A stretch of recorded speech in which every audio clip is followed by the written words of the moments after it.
So at the end of the Stunning Styles event, we have a new one right around the corner for the second week of April. So let's look into the Spring into Spring event in Pokemon Go. Let's see the dates, the spawns, the debuts, and the bonuses to see how we can best enjoy this event. So Spring in the Spring is going to be on Wednesday, April 9th at 10 a.m. local time. And we'll go all the way to Monday, April 14th at 8 p.m. local time.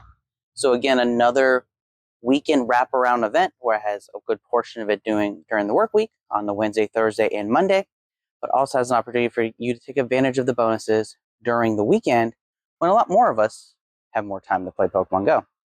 So let's look at the bonuses and see what we can get from this event.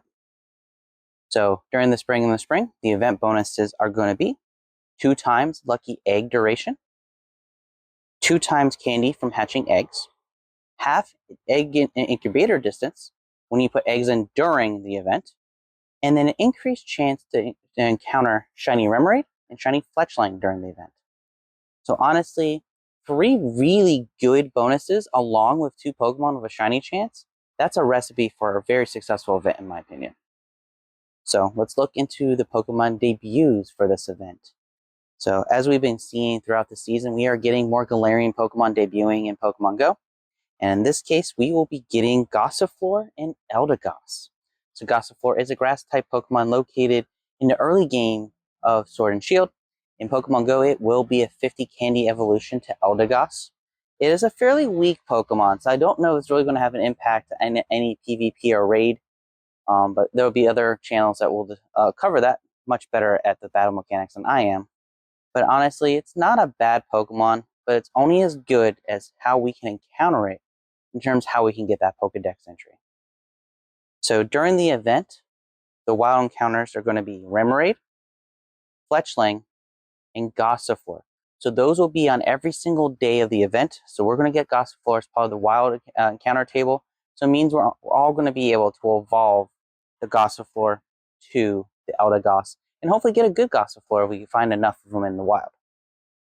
Now, for the rest of the event, outside of those 3, there's going to be a rotating spawn for the other encounters for the event.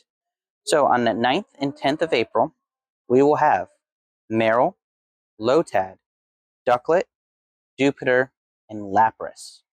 So for those 2 days, we'll have those 5 spawns.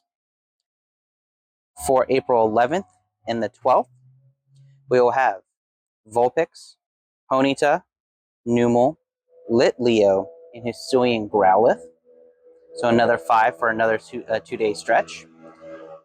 And then for the last 2 days, for the 13th and the 14th, we'll have Oddish, Hoppip, Rosalia, Cherubi, and Alolan Executor.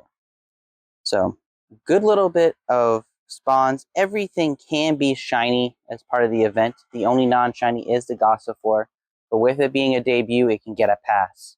So really good event, really good shiny opportunities. And as always, remember that the Remoraid and the Fletchling have a shiny boost for this event along with that. So during the event, there's going to be a special egg pool as we're going to have 2 of the bonuses involve eggs. So as a reminder, the bonuses is double hatch candy and half incubator distance.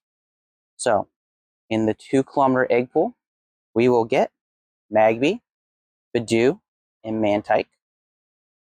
And then in the 5-kilometer egg pool, we're going to be getting Remoraid, Fletchling, and Gossifleur. So another way to get Gossifleur, another way to get a lot of Gossifleur candy in one shot with a double candy bonus, on top of it taking half as long to hatch. So really good thematic eggs for this as well. Easy eggs to do. What I will probably end up doing is I probably won't end up hatching a lot of the event eggs. I'm going to be hatching a lot of my higher distant eggs I've been kind of saving up for an event like this. For my 10K, my 12K, clear out the extra bag space that you get for the weekly tasks and the rocket leaders. I'm going to be focusing on that to try to clear out my eggs so I can get maybe some of these other eggs, these event eggs sitting in my bag, so for later when I hatch them, I can get them then. Won't be taking advantage of the bonuses, but I'm going to be using the half hatch distance in order to clean up my inventory just a little bit. So that's a strategy I'm going to be implementing for this event. Now, like always, for the event as well. We're going to have event themed field research tasks. And then there's going to be a paid time to research.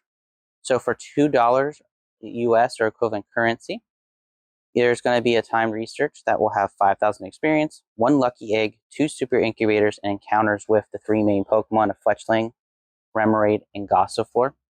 So if you're willing to pay the $2, I think honestly a lucky egg and 2 super incubators, definitely worth the $2 right there without counting anything else that comes with it. So it's up to you if you want to do the paid time to research. I'm not going to do it, but I definitely see the value. And then, like always, we're going to have collection challenges for the event. We're going to have Pokemon showcases as it does carry over through a weekend period. So it will be during the time that the weekend showcases are going to be active. And then there's going to be a special Spring in the Spring ticket that you can get in the web store. That will be for $1.99 US or equivalent currency. And then it's going to get you, it looks like it's a paid time to research, but with 3 extra rare candies at no additional cost. So if you want to get the ticket and get a little extra, go through the web store and you get 3 rare candies on top of the other bonuses as part of the event. So not a bad event by any means. It's a really fun event. I always have been critical of egg events in the past, but I'm only critical when it's really a debut that's locked behind the eggs. Gossifleur is in the egg pool, but you can also get in the wild. So you're going to be utilizing the bonuses in order to get more candy for the Gossifleur instead of trying to hunt for the Gossifleur. I think that's a big difference between this type of egg event and other egg events of the past. But let me know what you guys think in the comments. Let me know what your opinions are of egg-based events and egg-based bonuses. They are a mixed bag in my opinion. I think this one is being crafted correctly. So you should, and we should be able to enjoy one very well, especially with a lucky egg. So a 60-minute lucky egg will always be good for the weekends. But with that being said, guys, thank you so much for watching this video. Like, subscribe to the channel, and again, comment what do you think about these egg-based events. I've been highly critical of the past. I'm actually kind of happy with how this one's laid out, but I'd love to see how everyone else thinks about those. But I'm going to go get ready for the event, get ready for more Pokemon Go adventuring, and hope you guys do the same. And I will see you guys later.